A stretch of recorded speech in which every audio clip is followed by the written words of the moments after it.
So eto na nga, pag-usapan na natin mga kakimpaw ang mga topic na nakalap natin sa gabing ito. At unahin na nga natin pag-usapan ang tungkol dito sa picture ng mga kapatid ni Chinita Princess. Siyempre kasama po si Kim Chiu.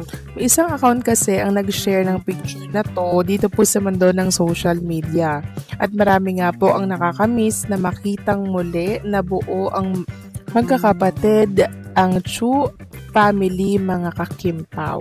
Marami kasing nakakamiss kay Ate Lakam, 'di ba? Meron po tayong nabalitaan na okay na daw si Ate Lakam at si Kim Chiu, pero until now wala pa rin silang picture together, wala pa rin silang bonding together. Sana sa huli mag-aayos din sila mga kakimpaw at magkasama-sama silang muli. Kasi syempre ang mga fans nalulungkot, nagtatanong sa status po ng relasyon or relationship ni Kim dito po kay Ate Lakam. So pag-pray na lang din natin ulit na lubusan na pong mag-heal ang kanilang mga tampuhan at ang kanilang mga galit sa kanilang mga dibdib. Kasi still kapatid pa rin po ni Chinita Princess si Ate Lakam. Si Ate Lakam na lagi pong nakaalalay kay Kim Chiu nung bata pa siya. So antayin nating lubusang makapagpatawad si Chinita Princess, mga kakimpaw. Antayin natin yung time na magsama-sama silang muli at makompleto ang kanilang pamilya kasama ang buong kapatid, kasama po si Daddy Chiu. Samantalang next topic naman tayo, pag-usapan natin mga kakimpaw. Itong nabasa ko po na comment ng isang netizen sa isang post po ng page dito po sa Facebook. Ito pa lang sila Kim and Paolo Avellino di Umano ay nakaschedule for long vacation. Meron kasing nag-post na may magpasikat daw by December. True kaya yung magpasikat, mga kakimpaw? Ang preparation pa naman po ng magpasikat, 1 week ata yun, diba? I'm not sure kung merong magpasikat ba talaga, mga kakimpaw, kasi hindi po ako nakapanood ng It's Showtime. Kaya hindi ko alam yung announcement kung meron ba or wala. Tapos ngayon, nagbasa ako ng komento, syempre. May nag-comment po ganito. Wala nang time dyan si Kim. May nakaschedule sila ni Pao na long vacation. So nakakakilig, mga kakimpaw, na magbasa po ng ganitong comment. Diba? Nakakakilig na malaman na may long vacation pala si Kim and Paolo Avellino. Nagpa-schedule na. Saan naman kaya yung vacation ni Kim and Paolo Avellino? Dito lang yan for sure. Dito lang yan sa Pilipinas. Tapos, 'di ba, ang hilig nila parehas ay beach. So, for sure, beach resort na naman yan. Tas silang dalawa lang. Well, kung totoo man nga po ito, good for them, mga kakimpaw. Para nang sa ganun, makapag-relax si Kim Chiu, si Paolo Avellino, 'di ba? Kasi nitong mga nakarang araw, sobra kasi yung nila pagtitaping, shooting, kabi-kabi lang endorsement, kaya deserve naman nila na magpahinga, mag-vacation sila kung saan nila gustong beach resort, kung saan payapa, may enjoy nila yung oras nila doon. Quality time, 'di ba? Kaya hopefully, totoo itong nabasa ko, mga kakimpaw, na nagpa-schedule, nagpa-book na si Kim and Paolo for long vacation.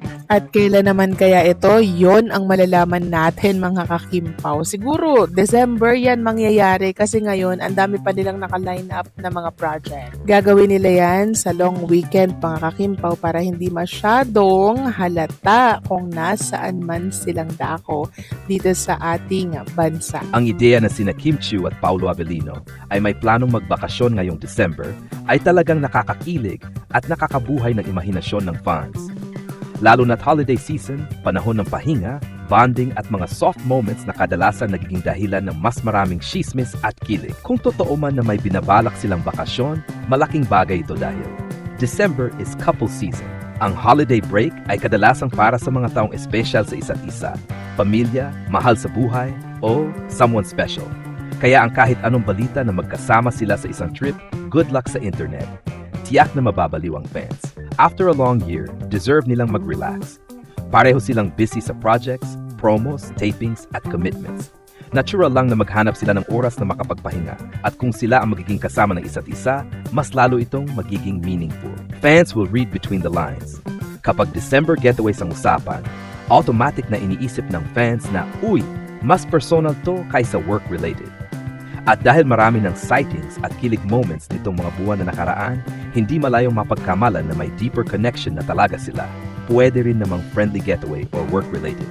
Hindi rin natin maalis ang posibilidad na baka simpleng bakasyon lang with friends or baka may work shoot na kasabay. Pero syempre, kahit yung pa ang case, the chemistry is strong enough na kahit business trip, nagmumukhang romantic holiday sa paningin ng lahat. Magiging event sa fandom. Kapag may picture, kahit malayo, kahit blurred, kahit shadow lang, boom! Trending agad. Alam mo namang ang Kim Pao fandom, mabilis pa sa flash pagdating sa mga detalye. Overall, ang balitang ito ay nagbibigay ng bagong wave ng excitement. Hindi pa man nangyayari, ramdam mo na magiging malaking usapan kapag natuloy. At kung magkasama man sila, whether friendly or something more, isa lang ang sigurado. This December, may bago na namang abangan ng buong bansa. Grabe kung totoo man na sina Kim Chiu at Paolo Avellino ay nagbabalak magbakasyon ngayong December para itong isang chapter sa Kim Pao story na matagal nang hinihintay ng fans. Ang December kasi, hindi basta buwan. Holiday season, panahon ng pahinga, panahon ng pagiging sentimental, at panahon ng mga moments na kadalasan nagiging turning point sa mga relasyon, whether friendship or something deeper. Ang timing ng balitang ito ay interesting. Ilang buwan na ring puno ng kilig, chemistry, at unexpected sweetness ang dalawa. Marami na ring sightings, interactions, BTS moments, at mga gesture na nagpapakitang komportable na sila sa isa't isa. Kaya kapag may lumabas na balitang may planong trip, hindi mo maiwasang umasa o mag-isip na, may level up na ba? Bakit nakakakilig? Kasi vacation is personal. Hindi ito press con, hindi tapping, hindi promo, hindi trabaho. Kapag bakasyon, ibig sabihin pinipili mo kung sino ang gusto mong kasama. At kung sila nga ang magkasama, ibig sabihin nag-e-enjoy talaga sila sa presence ng isa't isa, kahit sa mga off-cam, off-duty moments. 2. December is heart month for many. Kung tutuusin, December trips are usually reserved for mga taong mahalaga sa'yo, mga taong gusto mong makasama sa tahimik na moment. At minsan, yung mga taong gusto mong mas makilala pa privately. Fans are ready for another Kim Pao moment. Hindi man nila sabihin, alam naman natin ang fans naghihintay ng patunay. Hindi para i-pressure sila, pero para ma-celebrate ang connection nila. Ang bawat picture, video, gesture, tawa, tingin, napapalaki ng fans kasi natural ang chemistry nila. Kaya isang bakasyon lang, kahit soft launch, sapat na para magwala ang internet. Posible rin na simple lang. Pero may meaning pa rin, pwede rin namang friendly trip, group vacation, or work-related getaway. Pero ito ang hindi mayaalis kapag Kim Pao kahit simpleng lakad, nagmumukhang romantic. Ganon sila katindi sa screen at off-screen. Kung magkataon, this will be the biggest kilig moment of the year. Isipin mo, magkasama sa malamig na December air, Christmas lights, cozy vibes, warm sweaters, hot coffee, tahimik na lugar. Tapos silang dalawa. Ay, ang fans di nakakayanin. Itong balitang ito ay hindi lang basta chismis. Isang spark na pwedeng humantong sa pinakamalaking Kim Pao buzz bago matapos ang taon. Kung natuloy ang bakasyon, siguradong sulit ang December para sa fandom. At kung hindi man solo or private trip, still, the fact na pinag-usapan sila means the nation is invested in their story. Isa lang ang masasabi ko. Kapag ang dalawang taong may tunay na connection ay nagbakasyon together, hindi basta-basta iyon. At ang fans, handang-handa ng kiligin hanggang New Year. Una sa lahat, ang isang planned vacation, lalo na kung December, ay hindi basta-bastang lakad. Ibig sabihin nito, may oras silang inilaan, may dalan silang pumili ng petsa, at may taong gusto nilang makasama. At kung involved dito sina Kim at Paolo, automatic na nagiging malaking usapan. Malaking indikasyon ito ng comfort level nila. Hindi magbabakasyon together ang dalawang tao kung hindi sila close, kung hindi sila komportable, at kung hindi sila masaya sa presence ng isa't isa. Ang daming pinagdaanan nila on-screen at off-screen lately, at tila lalo pang lumalalim ang connection nila. Ang teaming ay nakakakilabot in a kilig sense. December is month of love, month of reflection, month of special memories. At kung sabay silang mawawala, kahit sandali, kahit private, it means they want a breather together. Fans know this. Kaya nag-aalab agad ang kilig. Maraming interpretation, pero isang bagay ang siguradong totoo. Kapag may plano ang dalawang artista na magbakasyon, may meaning yan. Whether friends or more than friends, hindi ito ititratong maliit ng kahit sinong showbiz observer. Natural lang na ma-excite ang fans. Isipin mo, ang dalawang taong may chemistry, maraming sweet interactions recently, maraming BTS na nagpapatunay na close sila, tapos ngayon bakasyon, Talagang sasabog ang timeline.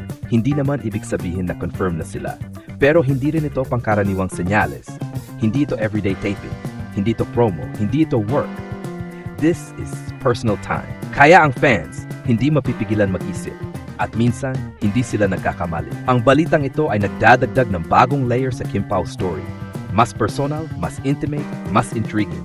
Kung matuloy man, siguradong magiging highlight ito ng taon para sa fandom. At kung hindi man, the mere idea alone proves one thing. Kim Pao is a phenomenon na kahit simpleng possible vacation lang, buong internet na ang nag-aantay, nag-i-interpret at nagkakakilig.